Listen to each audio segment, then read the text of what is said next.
Data itu atau Dead Sea Scroll itu mengisi atau berisi kitab Kejadian. Berisi juga tentang cerita Kejadian 22 tadi.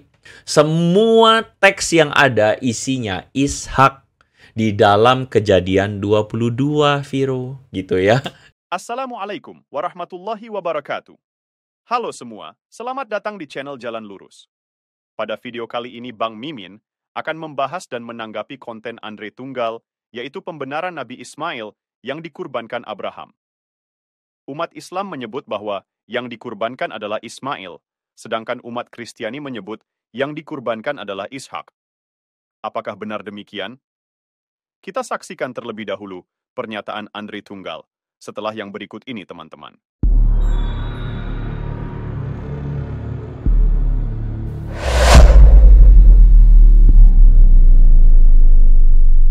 Dari sini saya tunjukkan kepada Anda, ya. Ketika dikatakan, nah ini ada Viro yang bilang ya, ini mah tanpa data si Bro Andre kurang intelek. Saya kasih data deh kalau gitu. Ikut kau punya mau ya Viro ya. Ini datanya.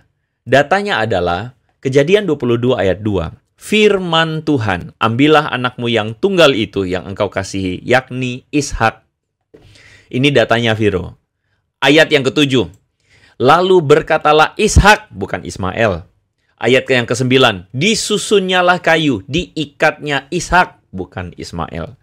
3 ayat dari Kejadian pasal 22, ayat 2, ayat 7, ayat 9, isinya Ishak semua. Ini data Viro, ya.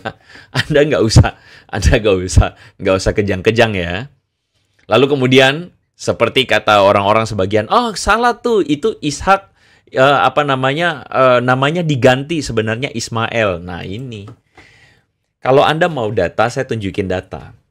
Dari Dead Sea Scrolls, itu kira-kira naskah-naskah Laut Mati, itu berasal dari sekitar abad ketiga sebelum Masehi, abad ketiga, abad kedua. Data itu atau Dead Sea Scroll itu mengisi atau berisi kitab Kejadian. Berisi juga tentang cerita Kejadian 22 tadi. Dan saya tunjukkan kepada Anda, tidak ada varian teks tentang nama Ishak yang diganti, nama Ismail yang diganti Ishak. Tidak ada varian teksnya. Semua teks yang ada isinya Ishak di dalam Kejadian 22, Viro, gitu ya. Kalaupun ada nama Ismail yang tertulis, saya mau tanya, ngapain para penyalin menggantinya dengan Ishak? Kurang kerjaan apa? Ngapain ganti-ganti? Apa tujuannya? Tidak ada tujuannya. Jadi dari sini, Anda bisa melihat bahwa ada sebuah kehaluan yang dilakukan oleh Don Ditan. Ada sebuah kehalusinasian yang dilakukan ketika dia mengatakan ini Ismail. Begitu loh. Ketika dia mau mengarahkan ini Ismail. Dan sekali lagi, saya kasih data. Sebenarnya dari tadi, argumennya paling sederhana tuh begini. Don Ditan mau membuktikan bahwa ini Ismail nih. Jadi dia cerita lah bolak-balik lah ini anaknya Abraham tinggal di Beersheba, Hagar tinggal di Beersheba, lalu kemudian kenapa Abraham tidak pulang ke Sarah, mau muter-muter, ujung-ujungnya teksnya ngomongnya apa? Ishak, udah gitu aja. Nggak usah ribet. Teksnya ngomongnya Ishak. Dan tidak ada varian teks, tidak ada pun satu orang pun ahli yang meragukan bahwa ini Ishak yang diikat gitu loh ya. Udah, nggak usah ribet jadi orang. Seperti yang kita saksikan, Andre Tunggal hanya berfokus pada nama Ishak, tetapi tidak membahas konteks ayat yang berbunyi, ambillah anakmu yang tunggal itu yang engkau kasihi. Pada ayat ini sangat jelas sekali, Allah memerintahkan Abraham untuk mempersembahkan anaknya yang tunggal. Kalau membahas anak tunggal, secara otomatis merujuk kepada anak satu-satunya. Bisa juga merujuk kepada anak sulung yang pada saat itu masih belum memiliki adik atau saudara, jadi statusnya masih sebagai anak tunggal. Seperti yang kita ketahui bersama, Ismail adalah anak pertama dari Abraham, sedangkan Ishak adalah anak kedua dari Abraham. Silahkan baca kitab Kejadian 16 ayat 15 sampai 16. Pada ayat ini disebutkan, Hagar melahirkan seorang anak laki-laki bagi Abraham, dan Abraham menamai anak yang dilahirkan Hagar itu Ismail. Abraham berumur 86 tahun ketika Hagar melahirkan Ismail baginya. Selanjutnya pada Kejadian 21 ayat 5 disebutkan, Abraham berumur 100 tahun ketika Ishak lahir. Dari kedua ayat ini, bisa kita simpulkan bahwa Ismail lebih tua 14 tahun daripada Ishak. Dengan demikian yang pernah menjadi anak tunggal Abraham, tentunya adalah Ismail bukan Ishak. Jadi sangat aneh jika ayatnya menyebutkan, ambillah anakmu yang tunggal itu, yaitu Ishak. Bagaimana ceritanya anak kedua dikatakan sebagai anak tunggal, atau anak satu-satunya? Selanjutnya kita simak penjelasan dari Profesor Manakem Ali. Apakah Ishak atau Ismail yang dipersembahkan oleh Abraham? Jadi meskipun ada hadis ataupun pendapat kalangan sahabat, tapi pelaksanaannya ada di Mekah, penyembelihan sang putra yang dikurbankan itu. Apakah itu Ismail, apakah itu Ishak, pelaksanaan kurban putra yang dikurbankan itu tetap di Mekah, bukan di Palestina. Disinilah kalau kita bicara hadis, bicara mengenai matan. Matan itu apa? Isi redaksi teksnya itu. Jadi memang tidak ada perselisihan. Yang lebih mengagetkan kita, mengagetkan kita ini. Kalau memang namanya itu diperselisihkan, apakah itu Ismail atau Ishak? Tetapi anehnya dokumen yang tertulis pada generasi awal itu Ka'bah ada yang namanya tanduk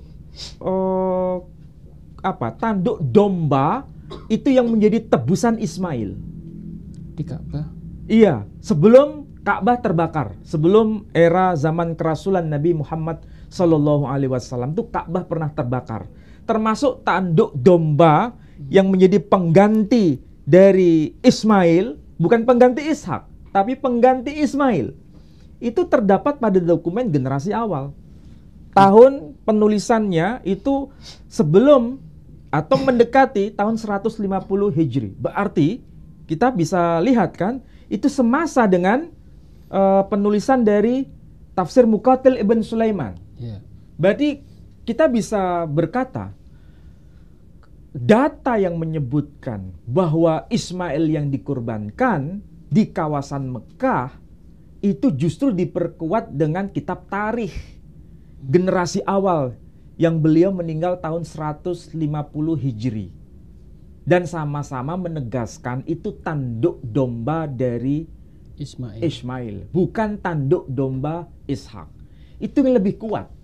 Jadi kalau begitu, memang dokumen Islam sekali lagi tidak menyebutkan nama, tetapi para ulama bisa memberikan penegasan itu pasti Ismail. Karena peristiwa kurban yang diceritakan Quran itu sebelum kelahiran Ishak, ayat 112 itu. Nah, sekarang bagaimana kaitannya dengan Alkitab? Di Alkitab kita bisa tahu,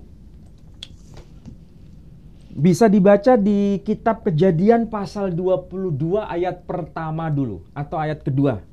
Ayat pertama dan ayat kedua. Tolong dilihat Pak Edi. Setelah semuanya itu, Allah mencoba Abraham. Ia berfirman kepadanya, Abraham, lalu sahutnya, ya Tuhan, firman-Nya, ambillah anakmu yang tunggal itu, yang engkau kasihi, yakni Ishak. Pergilah ke tanah Moria, dan persembahkanlah dia di sana sebagai korban bakaran pada salah satu gunung yang akan kukatakan kepadamu. Oke, sekarang setelah membaca ayat pertama dan ayat kedua, kita bisa menyimpulkan bahwa ada perintah Tuhan kepada Abraham untuk menguji ketaatan Abraham. Perintah apa? Perintah untuk mengorbankan putranya, putra yang satu-satunya, yang tunggal. Putra yang satu-satunya. Di sini teks terjemahannya, ambillah anakmu yang tunggal itu, yang engkau kasihi. Kemudian ditegaskan di sini, yakni Ishak. Pertanyaannya sekarang, di sini perintahnya ketika Ibrahim, putra Abraham, itu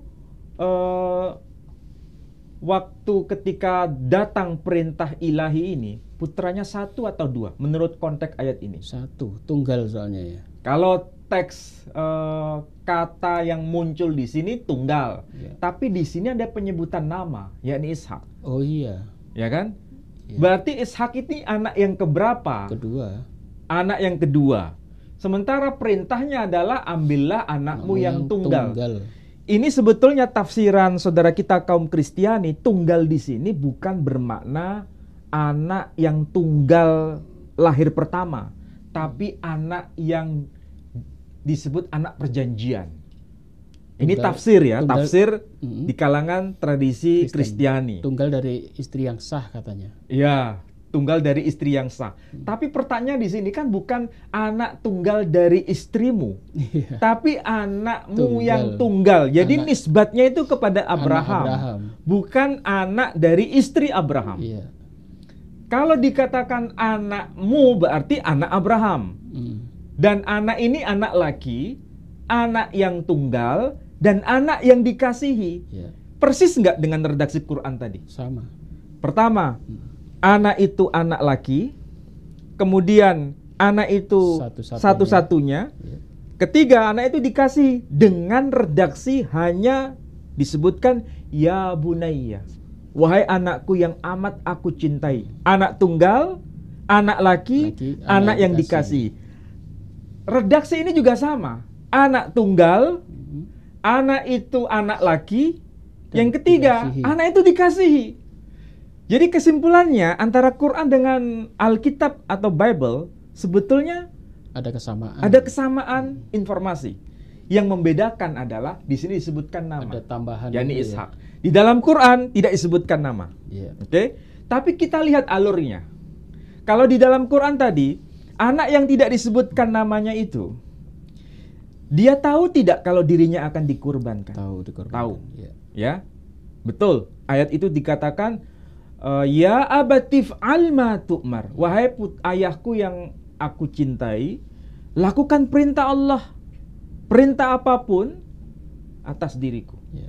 Sementara di sini, lihat, ketika perintah itu kepada Abraham untuk mengorbankan putranya, di sini disebutkan nama, yakni Ishak. Lihat ayat yang ke-7. Lalu berkatalah Ishak kepada Abraham ayahnya, "Bapa," sahut Abraham, "Ya anakku, bertanyalah ia, di sini sudah ada api dan kayu, tetapi di manakah anak domba untuk korban bakaran itu?" Ayat 8.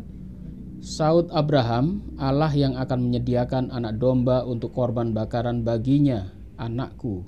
Demikianlah keduanya berjalan bersama-sama. Oke, pertanyaannya sekarang. Kalau Pak Edi mencermati ayat yang kedua, Abraham diperintah Tuhan menyembelih putra Abraham. Ya, Ya, disebutkan namanya Ishak. Tapi pada ayat berikutnya, khususnya ayat yang ke-7, Ishak bertanya kepada ayahnya, "Bapak, ini sudah ada api Api. dan kayunya. ya, Mana dombanya?" Berarti Ishak tahu tidak kalau dirinya akan dijadikan kurban? tidak tahu. Betul, dia tidak tahu. Tidak tahu. Ya, memang betul. Ayat ini menegaskan Abraham tidak menegaskan langsung, menceritakan langsung kepada putranya. Hmm, Dan putranya kemudian bertanya, "Mana dombanya?" ya. Dan itu wajar karena tidak ada komunikasi di situ. Kalau di dalam Quran ada tidak komunikasi? Ada komunikasi. Nah, disinilah bedanya. Hmm. Jadi memang ada sesuatu yang sama, tapi ada sesuatu yang beda. Orang yang akan membaca dua teks ini akan melihat sebenarnya mana yang lebih dramatis itu. Hmm. Ada kan yang lebih dramatis. Saya tidak akan menunjukkan mana yang dramatis. Silakan pemirsa sendiri Iya. dan Pak Edi sendiri yang bisa mencerna itu. Mana yang lebih dramatis, mana yang lebih menunjukkan ketaatan di antara dua narasi ini. Dan itulah sebabnya Abraham berkata, Tuhan sendiri yang akan menyediakan domba itu. Berarti Abraham tidak terus terang berkata kepada Iya. Ishak. Iya. Dan Ishak tidak tahu Tidak kalau tahu dirinya kalau- dijadikan kurban. Betul. Ketika itu terjadi dialog seperti ini, tiba-tiba langsung kemudian dikatakan apa? Mendirikan mezbah itu ya. Sampailah mereka ke tempat yang dikatakan Allah kepadanya, lalu Abraham mendirikan mezbah di situ, disusunnyalah kayu, Anaknya diikatnya Ishak anaknya. Iya. Kira-kira Tiba-tiba. kalau ini terjadi, Abraham tidak tahu, Ishak Anaknya tidak tahu kalau dirinya dijadikan kurban, Bagaimana reaksi Ya, yang akan tiba-tiba terjadi? diikat ini di sini. Disinilah perbedaan Iya. antara apa yang termaktub dalam Alkitab dengan apa yang Al-Quran. termaktub di dalam Al-Quran. Tapi pertanyaannya, sebetulkah Ishak itu anak tunggal waktu itu?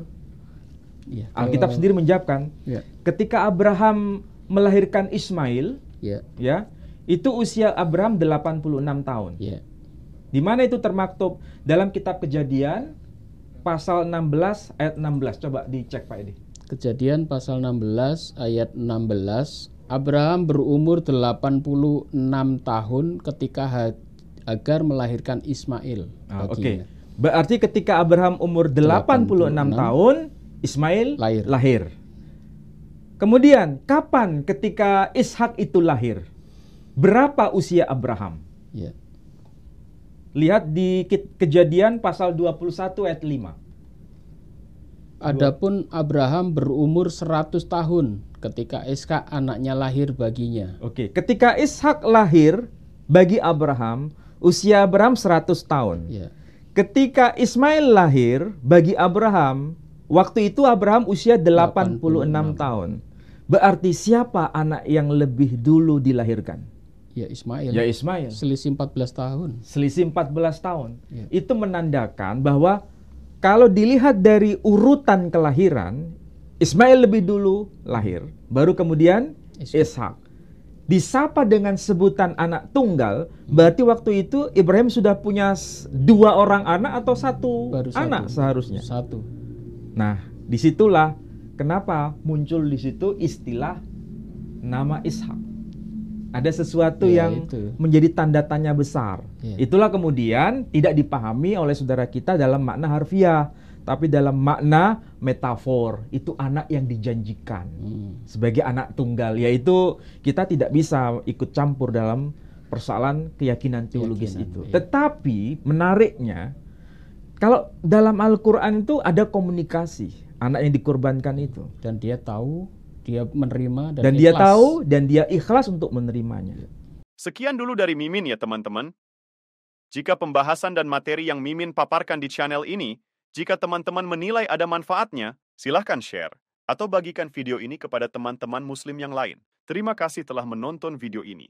Mudah-mudahan ada manfaatnya buat kita sebagai umat Islam. Sampai jumpa di video berikutnya. Wassalamualaikum warahmatullahi wabarakatuh.